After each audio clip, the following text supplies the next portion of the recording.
Hello everyone, welcome back to my channel Microbiology Simplified. I am your guide and mentor Dr. Amit Kumar Singh. In this video PYQ series, I'll be discussing about various stages of syphilis. This is an important topic and you may expect at least a single question from this topic in your PG examination. So let's start with the topic. PYQ number 20, stages of syphilis. So let's start with the MCQ. So MCQ was about a 40-year-old man who presented with palmoplantar rash. He had a history of multiple sexual partners. On examination, he has epitrochlear lymphadenopathy. What is the most likely diagnosis? So options were meningococcemia, psoriasis, Stevens-Johnson syndrome, secondary syphilis. So what are the information given in the question? First, a palmoplantar rash. Second, history of sexual intercourse with multiple partners, and epitrochlear lymphadenopathy. Okay, so these are the information provided in the question. So we'll see one by one. Meningococcemia, though meningococcemia we may see rashes, okay, but those are petechial rash and they are present almost everywhere in the body, okay. But then meningococcemia is not a sexually transmitted disease. How it is transmitted? Is transmitted through droplets, okay. And also we will not find lymphadenopathy in case of meningococcemia. So this is out, okay. Now coming to the second option, psoriasis. Psoriasis is an immune disorder and we may find palmoplantar rash in psoriasis, but then it is not sexually transmitted and there is no epitrochlear or any kind of lymph node involvement in psoriasis. So this is also out. Now the third option is Stevens-Johnson syndrome. Stevens-Johnson syndrome is basically an adverse drug reaction, and in Stevens-Johnson syndrome the rash is present almost everywhere, but usually spare palm and sole. So palms and soles are not involved in Stevens-Johnson syndrome, and also it is not sexually transmitted. Okay, so this is also out. So obviously the correct answer to the question is secondary syphilis, which is characterized by palmoplantar rash, definitely a history of multiple sexual partners or sexual intercourse or unsafe sexual intercourse, and epitrochlear lymphadenopathy. So what is epitrochlear lymphadenopathy? We'll see in the discussion. Okay, so syphilis. The agent which causes syphilis is Treponema pallidum, and basically the syphilis, the agent is, the subspecies is pallidum 2. The Treponema pallidum, subspecies pallidum. However, there are several other subspecies of Treponema pallidum which causes diseases. Those are subspecies Pertunii, which causes yaws, subspecies endemicum, which causes endemic syphilis, and subspecies caretium, which causes pinta. So these are the various subspecies of Treponema pallidum which causes infection. So you can remember it like this: though Pertunii starts with P, it is not associated with pinta. Okay, so it will be associated with yaws. Okay, and endemicum obviously will cause endemic syphilis. So subspecies Pertunii will cause yaws, caretium will cause pinta, and endemicum will cause endemic syphilis, which is also known as Begel, B-E-J-E-L. Okay.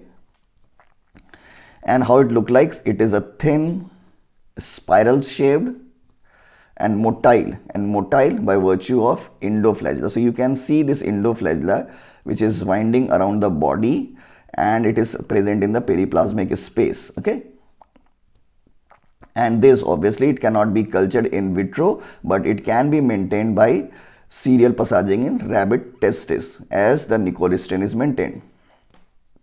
Now how it is transmitted? So the most common mode of transmission is sexual mode of transmission, and this sexual contact with infectious lesions. What are the infectious lesions which we can see in case of syphilis?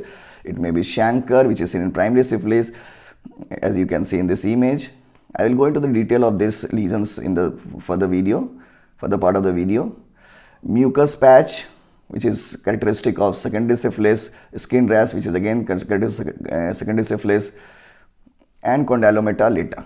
Okay, and what are the less common mode of transmission? Non-sexual skin contact, infection in utero, blood transfusion, and organ transplantation. So these are the various mode of transmission of syphilis.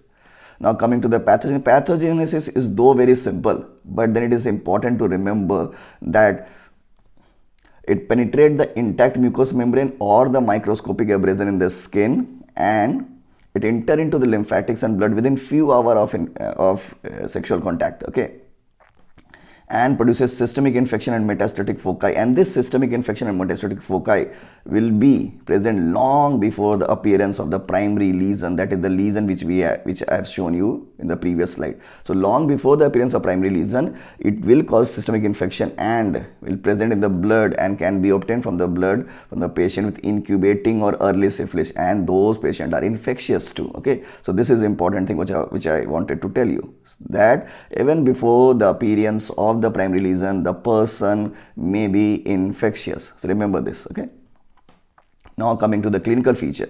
Incubation period is usually, the median incubation period is usually 21 days, but it may range from 10 days to 90 days. Okay, and there are 4 stages of syphilis. The first one is primary syphilis, second is secondary syphilis, third is latent syphilis, and the last is late or tertiary syphilis. So we'll go one by one. So what is primary syphilis? So primary syphilis, it appears at the site of inoculation. So the lesion in primary syphilis appears at the site of inoculation, and as I told you, the most common mode of transmission is sexual contact, so the site will be on the basis of that. Okay, so the lesion which appear in primary syphilis is known as chancre, and it begin as single painless papule. Single lesion, painless and papule. Later on it will erode and become indurated. This papule erode and become indurated and ulcerated too, and having a cartilaginous consistency on the edge and base. So how it will look like? Single painless indurated circumscribed lesion. Okay, and along with that there will be regional lymphadenopathy. And how it will be? It will be bilateral, firm, non-suppurative and painless. Bilateral, firm, non-suppurative and painless regional lymphadenopathy. And what are the site of the lesion? Site in men, if the man is heterosexual, the site will be most commonly penis. If the men having sex with men, then site will be either anal canal, rectum or maybe mouth. In case of women, the site may be cervix, vagina, labia, anal canal or mouth. Okay, so this is about the primary syphilis and how the lesion will look like. And one more thing, the lesion, the primary syphilis lesion will persist for 4 to 6 weeks and heals spontaneously. So it will disappear after 4 to 6 weeks. Okay, and how it will look like? If you see this image is taken from Harrison. So it's a typical circumscribed lesion. And you can see this induration. You can imagine, appreciate the indurated lesion and this cartilaginous appearance in the edge, and obviously you cannot see the base here in this image. So this is typical single painless ulcerated, you can see the ulceration here, circumscribed indurated lesion. Okay, now coming to the secondary stage of secondary syphilis. In secondary syphilis, the secondary stage will appear 6 to 12 weeks after infection, and it is characterized by mucocutaneous or cutaneous lesion along with generalized non-tender lymphadenopathy. So the secondary stage is characterized by mucocutaneous or cutaneous lesion with generalized non-tender lymphadenopathy. And what are those lesions? So the first one is macular, papular or papulosquamous rash, and it may involve entire body, but especially it will involve, as asked in the question, palms and soles. Okay, the second lesion which we can see in case of secondary syphilis is the characteristic lesion, condylomata lata. And what it is mucoid, pink or grey white, highly infectious lesion which is seen in mucocutaneous junction. So how it will present? It will present as an enlarged papule around, mostly commonly seen around warm, moist, intertriginous area. And what are those area? Those are perianal, vulvar or scrotum. Okay, and in this image you can see the macular or papular or papulosquamous rashes. This rashes you can see in the palm, in the sole and also on the trunk. So it may be present in the entire body, but especially in the palm and sole. The palmoplantar rash is characteristic of syphilis. Okay, remember this. And which stage of syphilis? Secondary syphilis. And what is the characteristic lesion? Condylomata lata. In this you can see this enlarged papule in the mucocutaneous junction. This is the image of the labia. Okay, so as I told you, warm, moist, intertriginous area. So labia is a warm, moist, intertriginous area. Okay, so condylomata lata can be seen here. Okay, Now what else in secondary syphilis we can see? Apart from these two lesions, we can also see a third cutaneous lesion called as mucus patch. Mucus patch, and what is it? It is superficial mucosal erosion, and it is commonly seen in oral and genital mucosa. And the fourth one, which is although not a mucocutaneous or cutaneous lesion, but it's seen during secondary syphilis in around 1 to 2% of the cases, is aseptic meningitis. And apart from that, the question which was asked in the question was the epitrochlear lymphadenopathy, and this is a unique finding. I cannot say that it is only seen in case of syphilis, but it is a unique finding along with palmoparental rash for secondary syphilis. Okay, and in what other diseases or infection which we can see this epitrochlear lymphadenopathy? So first we will see the infectious disease in which epitrochlear lymphadenopathy may be seen. Those are cat scratch disease, group A streptococcus and staphylococcus aureus infection, herpetic whitlow, that is herpetic infection of finger, and it may be seen in case of non-Hodgkin lymphoma, chronic myelocytic leukemia, and sarcoidosis and HIV infection. So these are the various differential diagnoses of epitrochlear lymphadenopathy. Okay, so you can see this mucus patch as in this oral mucosa. Okay, and this epitrochlear lymphadenopathy, enlargement of the epitrochlear lymph nodes. Okay, now coming to the latent syphilis. Latent syphilis is basically that stage of syphilis in which serological tests such as FTA-ABS, TPHA, TPPA, MHATP, TPI will be positive, but CSF examination will be normal, absence of any clinical manifestation. So no primary, no secondary lesion will be seen. So on the basis of the duration, the latent syphilis is further divided into early latent and late latent. So early latent are basically was designated as syphilis early non-primary, non-secondary by CDC, and it is of duration less than 12 months. And this late latent is also known as syphilis unknown duration or late, and the duration is more than, if it is known, if it is more than 1 year of duration. And what will happen in the late latent? In late latent, the bacteria may seed into the bloodstream, and thus it may be transmitted in utero to the fetus in case of pregnant woman, or it may be transmitted through the blood transfusion. Okay. Now coming to the late or tertiary stage of syphilis. So this late or tertiary stage of syphilis is basically a slowly progressive destructive inflammatory process or disease. Okay, and it can affect any organ after around 5 to 30 years of initial infection. And it is divided on the basis of the organ involved: neurosyphilis, cardiovascular syphilis, gummatous syphilis, and lutic osteitis, which is basically a moth-eaten appearance of bone. Okay. Now this neurosyphilis, the first one, this neurosyphilis either may be acute neurosyphilis or late neurosyphilis. Acute neurosyphilis are those neurosyphilis which is seen mainly during the secondary stage, whereas the late neurosyphilis is either may be asymptomatic or may be symptomatic, and this late neurosyphilis is mainly seen during tertiary stage or late stage. Okay, and it may be either asymptomatic or may be symptomatic. So if it is asymptomatic, this is the most common presentation of late neurosyphilis, and there is no clinical manifestation.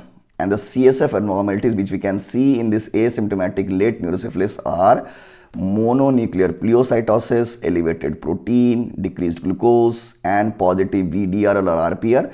And if RPR is positive and if its titer is more than 1:32, then it is highly suggestive of late neurosyphilis. And the symptomatic late neurosyphilis can be either meningovascular or can be parenchymatous. Okay, and now coming to the symptomatic neurosyphilis, this meningovascular and parenchymatous. So this meningovascular may be then again divided into two subparts, meningeal and meningovascular. So if it is meningeal, the most common presentation will be meningitis, and it is concurrent with or may follow the secondary stage syphilis, okay, neurosyphilis. And this meningovascular is basically meningitis is associated with inflammatory vasculitis. What is that? It is end arteritis obliterans. Okay, and it leads to stroke syndrome, and this is the most common presentation of meningovascular symptomatic neurosyphilis. And which artery it involve? It will involve middle cerebral artery, and among which age group? Young adults. So in young adult, stroke syndrome is seen in case of meningovascular symptomatic neurosyphilis, which is seen in the tertiary stage of syphilis. Remember this, okay? And this parenchymatous syphilis, if you'll see, it is basically due to destruction of nerve cell in the cerebral cortex, and there are two main presentations, general paresis and tabes dorsalis. So what will happen in general paresis? This general paresis will develop after around 20 years of initial infection, and it is characterized by, the mnemonic for that is paresis. What is paresis? P stands for personality, which is the person will be emotionally labile, okay? And affect, it is the person will be carelessness, will show carelessness. Reflex will be hyperactive. In eye, we will see Argyll-Robertson pupil. Argyll-Robertson pupil are those which will show no reflex to light but reacts to accommodation, okay? And then sensorium, maybe the person will be illusion, illusion or in delusion, or intellect, like decreased recent memory, judgment, insight, and slurred speech. So this is the mnemonic for the symptom which we can see in general paresis. Tabes dorsalis usually develop after around 25 to 30 years of infection, and it will be basically it will be a demyelination of posterior columns and dorsal roots and dorsal root ganglia, and may lead to ataxia, areflexia, bladder disturbances. Okay, so these are the clinical feature of parenchymatous symptomatic neurosyphilis. So now coming to the cardiovascular syphilis. It will develop after 10 to 40 years of initial infection, and it is due to end arteritis obliterans of vasa vasorum. And what is that? Vasa vasorum will supply blood to larger vessels, and T pallidum can be detected in the aortic tissue by PCR. And how it will present? It will present as uncomplicated aortitis, aortic regurgitation, and saccular aneurysm. Okay. And now the last is gummatous syphilis, which is also known as syphilitic gumma, which is usually present as solitary lesion or single lesion, and it is granulomatous inflammation with central area of necrosis, and it is because of what? It is because of end arteritis obliterans. So now you have seen this end arteritis obliterans is the main pathology or basic pathology behind the symptoms or features which we can see in the late or tertiary stages of syphilis, apart from the neural destruction. Okay. And T pallidum DNA also can be detected in the lesion by PCR. Okay, and the common sites are skin and skeletal system, and mainly seen in the bone and also in cartilage. So you can see this syphilitic gumma in the skin in this case. Okay, in the lower limb. So I hope I was able to explain the topic well to you, and though I may be fast in this video, but if you'll go to 2 or 3 times the video, you will definitely be able to understand the topic. Thank you.